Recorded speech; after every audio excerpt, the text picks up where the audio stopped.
continuing our chapter 11 on area, looking at sections 4 and 5 together, dealing with circles. One's mostly dealing with the circumference, the other one's dealing with area of circles and something called a sector. We're going to kind of laser focus on a few things. Time-wise, we're not going to have time to dig in too deep, but there are some things I want to make sure we talk about. So we're going to start with the circumference of a circle and pi. So if you remember, we did a little bit of this as review. We have talked about the circumference of a circle before. If you remember, the circumference is the same thing as the perimeter of a circle. It's the distance around, okay? And we have the red line here is a diameter, and they have a relationship. And it happened that, I'm not quite sure how many hundreds of years ago, they discovered the number pi. Okay, most people have heard of the number pi. It's just a Greek letter that stands for the number 3.14159, and it continues on. Now, it was discovered because they found when they took a circle and they measured the distance around and they measured the diameter, they found that if I divide the circumference, we use C, by the diameter, go ahead and write it out anyway, divide the circumference by the diameter of the circle, I always come up with the number 3.14159 and a few more decimals, right? Didn't matter what size the circle was, it would always have this ratio. Every time you divide the circumference by the diameter, you wind up with what we call a constant. It's always the same number. So for ease, they went ahead and said, well, since we get the same number all the time, let's use this variable, this letter, to stand for that number, just to make it easier to use when we're doing equations and stuff.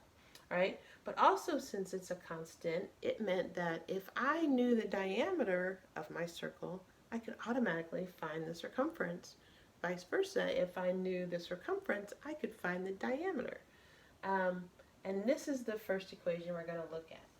Okay, so since the circumference of a circle divided by the diameter equals 3.14, they sometimes move things around and say, I can find the circumference, C, by, I'm going to multiply both sides by the diameter, move him over here, by doing pi times d, or my diameter.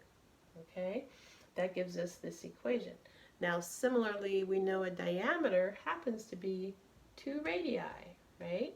So sometimes you'll see this formula, instead of pi times d, they'll go ahead and say, well, d we know stands for 2r, and they will write it circumference equals 2 pi r, kind of splitting the 2r. Numbers always go in the front, variables always go in the back, and they'll write it like that, 2 pi r. So if they give you an equation or a question saying find the circumference and they give you the radius, you can use that. If they give you the diameter, you can use this one. Okay, same formula, just depends on what you're starting with. Okay, let's look at a couple examples using our new formula. Okay, let's pause for question 1. Please tell me, how was the number pi discovered? All right, I called our formula our new formula because it is new for this chapter, but hopefully it's an old formula, one that you remember that we've talked about before.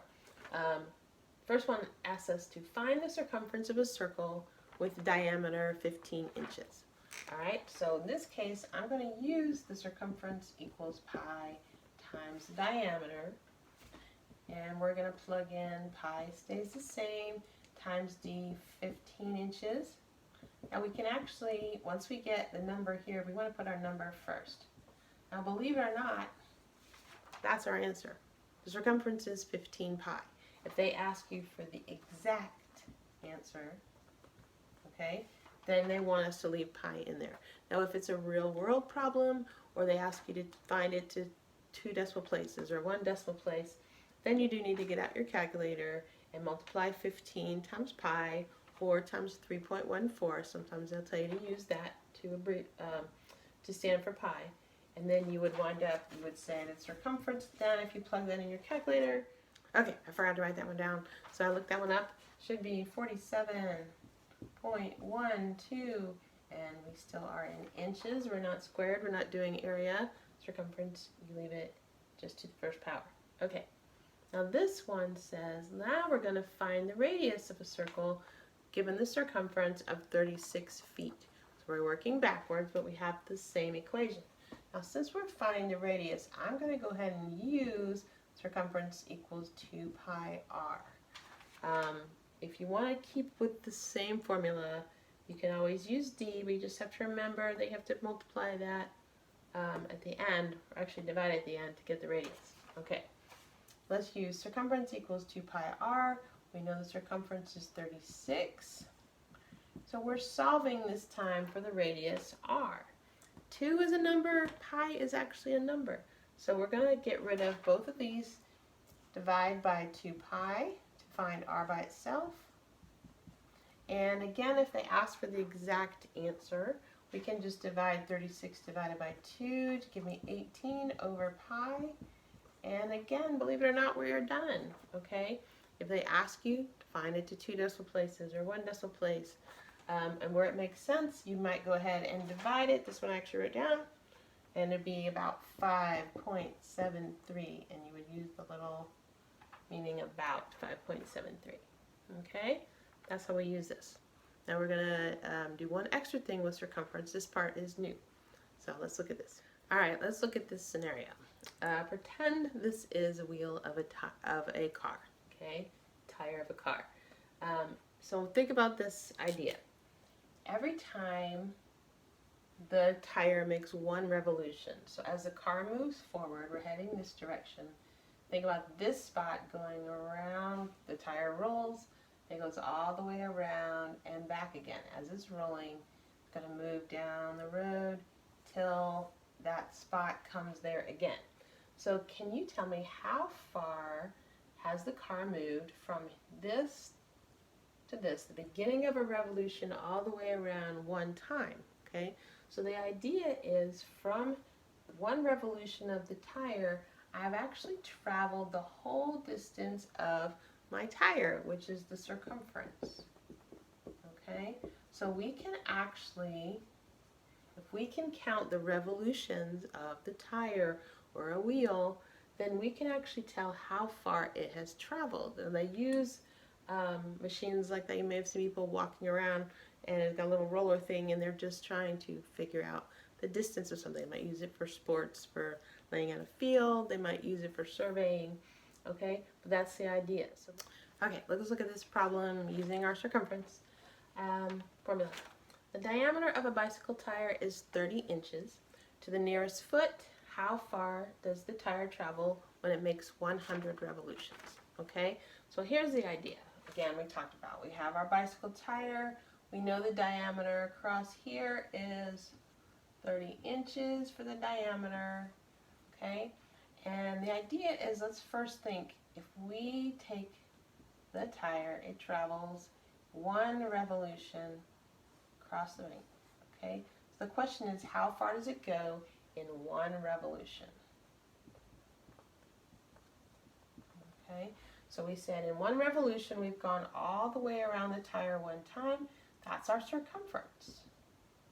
And we know the circumference is pi times the diameter. So in one revolution, we're going to say C equals pi times my diameter of 30 inches, or 30 pi. Okay? Then the question says, well, how far are we going to go in 100 revolutions? So we're going to take our circumference and we're going to go 100 times C, or 100 times 30 pi. That, when we multiply that out, we get 3,000 pi. And if they're happy with an exact answer, we're done. Except they actually said we need to go in feet, right? Actually, so this is 3,000 pi inches. All right, so let's go ahead and change that. Should we give you a real number answer first? That would make life easier. Okay, so let's give a real answer. 3,000 times pi on our calculator winds up about 9,424.78 inches. Okay, that is 100 revolutions. That's how long it is. But then it says how far to the nearest foot are we going? So let's see if you guys remember how to do this. One more step. We want to change inches to feet, so we go 9,424.78 inches times our factor. We know there are 12 inches in 1 foot. This way we can cancel our inches. We multiply that across 9,424.78 times 1, and then divide by 12. We wind up with 785.39. So that means to the nearest foot, we would say 785 feet is our answer. So in 100 revolutions, that's how far your bike is traveling with you on it. All right, let's switch gears now to area. We're going to talk about the area of a circle. This should be new. We've talked about the area formula before.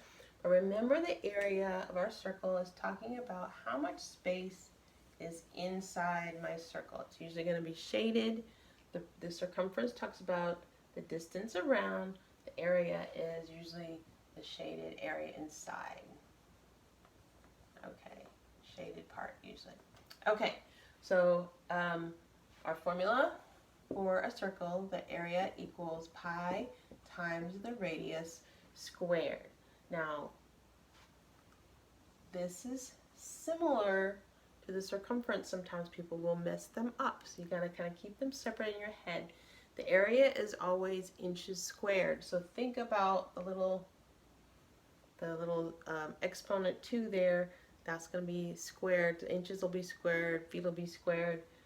So try to keep that separate in your head. All right. Area equals pi r squared. So this tells me if I know the radius of my circle is 5 centimeters, which would not be this circle, obviously, I could find the area because pi times my radius, 5 centimeters squared. We square our 5 first, we get 25 pi. And if it's centimeters, it'd be centimeters squared. Please remember, don't square the pi. You square your number first and then multiply times pi. That's another thing people get wrong. Okay, so what happens if they gave us the diameter instead? They said, how do we find the area with the diameter of 10 inches? So just remember, in this case, there's not a second formula. You just have to remember to divide your diameter by 2. That gives me the same problem. So let's try a different number. So let's say our diameter happens to be 12. So this time we say, all right, if D equals 12, then my R has to be 6. So we wind up with pi times 6 squared, or 36 pi. Again, if they ask you to put the number in decimals or a real world problem, go ahead and multiply in your calculator 36 pi to get the answer. All right, let's look at this example. We're going to find the area of this figure. Starts getting interesting when we get to add our circles with other figures we've been looking at. So here we have half of a circle, a semicircle, and a triangle. We want to find the area of this figure, so we find the parts separately and then add them together at the end. Okay, so we're going to look at, we've been talking about our semicircle here. Notice that the diameter is 8. We wind up with an isosceles triangle here, but since the diameter is 8, that means the radius is 4. So the area of our triangle is pi r squared. We need the radius, but not my triangle, the area of the circle, sorry, pi r squared. But we only have half a circle, so we're going to say the area of our semicircle is half of pi r squared. So we're just going to find the circle and take half of it at the end here. So let's fill in what we know. 1/2 times pi times my radius, which is 4 squared. So we wind up with 4 squared is 16. We can take half of 16 and wind up with 8 pi, and that one is in meters. Okay, that is the area of our semicircle here. Let's go ahead, we're going to add it together at the end, so let's go ahead and get the approximation. 8 times pi, worked that one out already, is 25 about 25.1, and we're squared. All right, let's find the area of our triangle. You guys remember that from the other day? It should be 1/2 base times height. We have a right triangle, so whichever base we choose, the perpendicular distance would be the height, so it's the other leg if you remember. So we have 1/2 base of 8, height of 8. So we multiply 8 times 8 to get 64 divided by 2, and we have an area of 32 meters square for our triangle. So the last step, since we're trying to find the whole thing, is we add them together. The area of the total figure is 32 plus 25.1. It's going to give us 57.1 meters squared. That's what we're looking for. Okay, kind of combining what we learned the other day with what we have learning about our circles. Okay, let's take a look at this problem. This one, we are looking for the shaded area of this figure. This one's kind of a fun one, so let's look at it. What we have here, we have two congruent circles. They both have a radius of 3 inches, and they just fit into this circle. You might say they are tangent to the sides, right? This little circle just touches the bottom. They touch together at the center, and then they touch again here at the top. So they're just fitting in there to the circle. So the idea is we want to find the area of the large circle. Hope we already kind of thought about this one. See the area of the large one, we can subtract the area of the two small circles. So we're going to find their areas separately and then subtract them at the end. So let's start with one of the little circles. With area of the small circle, we'll just call it circle 1. Okay. Area of circle 1 we know is pi r squared. They give us our r as 3 inches. So pi times 3 squared is 9 pi. Now they're both the same. We already know that if we have congruent figures, their area is going to be the same. So we have two circles. Two small circles is going to be 2 times 9 pi, or 18 pi. All right, we'll hold on to that as that is for now. All right, so now how do we find the area of the large circle? Since this one has a radius of 3 and this one has a radius of 3, that means that the diameter is going to be 6. And the diameter happens to be the radius of the large circle. So let's do the area of circle 2. We'll make that the large circle. Again, pi r squared, but this time our r is 6. Pi times 6 squared, which is 36 pi. Okay, so the area of the shaded region, we're going to subtract the two small circles from our large circle. So we have total area is 36 pi minus 18 pi. Now we treat pi, when it's in this form, as a variable as far as adding, multiplying, whatever we're doing. So here we can say we have 36 pi minus 18 pi, which is going to leave us 18 pi as our answer. Then at the end we might want to get the answer in decimal form, then we'll get an approximation, but this is actually a good answer. If they ask you for the exact answer, it would be 18 pi. If you need to plug it in your calculator, then we get 18 times pi is 56.55, and we had inches, so we got inches squared. Okay, there's one thing in these two sections that we're really not going to get to spend time on, but I did want to introduce the idea to you. What I talk about here is mostly going to be for these honors guys to kind of look at a couple problems. I just want you to understand the idea. Standard, not so much, but I just want you to listen and see what we're talking about. Okay, what we're looking at, the new part is a sector. A sector of a circle is kind of the pi piece. Okay, the pi piece here. All right, it's the area of the amount inside the area created by the two radii. We've talked about the two radii making a central angle and intercepting this arc here, and we talked about that earlier. But in this section they were talking about the sector, which is the actual area of that part that's cut out there. And the idea I wanted to kind of get across is we can find the area of a sector if we know how much of the pie we're talking about, or how much of the circle we're talking about. For example, if I had a circle and my sector was a semicircle, then I would know I'm talking about half of my circle. But look at how it works with the degree measure. A semicircle is 180 degrees, so you would say I've got 180 out of 360. That reduces to 1/2. That's how much of a fraction you need to take of your area.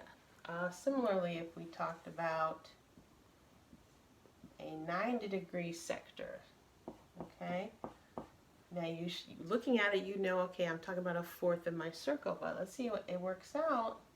If I know I've got 90 degrees out of 360 again, that's going to reduce to the 1/4. So when they're asking you to find a sector, the area of a sector, you can find what fraction of the circle we're talking about if you know either the arc measure or the measure of that central angle. Okay, let's look at one example of that, and that's pretty much all we're going to touch on. I just wanted you to understand what a sector was and how to find the area of that. Alright, let's walk through this problem here. This time they're asking us to find the area of the sectors created by HJK. Now notice there's actually two sectors. If you think about it, there's this sector we're used to seeing here, in between kind of the minor arc, the minor sector, but there's also outside this sector, okay, the large sector created by that same arc. Alright, so let's look at how this is done. Now the idea is, again, can we find what fraction of our circle we're talking about? So the area of the sector, okay, is going to be some fraction times pi r squared. That's the area of the circle. Alright, now the area of the sector, because this one's not as easy to see as the 180 degrees is 1/2, and 90 degrees is 1/4. We've got 100 degrees, but we're going to start with 100, the area of the angle or the area of the arc, over 360 degrees. Okay, that's going to give us our fraction. We can reduce it, get rid of our zeros, and we've reduced 1036 to 5/18, or just use your calculator. That's fine. Okay, so that's our fraction. Let's go ahead and put 5/18. We'll reduce it times pi times the radius of the whole circle, which is 12 squared, and we wind up with 5/18 times 144 pi. We would have to multiply that together, get a nice number times pi, but let's go ahead and just approximate the whole thing. 5/18 times 144 times pi, if I can find it here, should be 125.7, and we didn't have units this time, units squared. Okay, so then that's the first sector, that's kind of the minor sector. The other sector, sector 2, this time, what is this angle going to be? Hopefully you think, okay, I know this is 100, this is going to be 360 minus 100, so my fraction is 260 over 360, and times times pi r squared again, which is still 12, so we're going to reduce that. 26, 13/18 times pi times 12 squared is 144. So again, we're going to plug that in our calculator, and it's approximately 327, what did I say, 0.9. Okay, and that's how you're going to find the area of a sector. Hopefully it's not a huge leap. The only difference is finding what fraction of our circle we're dealing with. Okay, So give those a try. We're not spending a whole lot of time on those, I know, but especially honors guys, I wanted you to see if you could figure these ones out. Okay. All right, here's question 2. How do you find the area of a sector whose angle measure is 90 degrees? If you can figure that out. All right, that finishes up this video on circles and area and circumference. We're going to have our joke of the day. What do you get if you divide the circumference of a jack-o'-lantern by its diameter? A pumpkin pie. Okay, I thought that one worked today. All right, we have one more section, section 6. This one's going to be finding the area of regular polygons, completely different than what we've been doing, going back to some triangles, which I know we love. And then that's it for chapter 11. Like I said, this one was going to be kind of fast, and we're going to do that on Monday, and then review, and then have our test at the end of the week, I think Thursday. So I will see you guys tomorrow, hopefully in Zoom. If you have any questions, and we'll have a good day.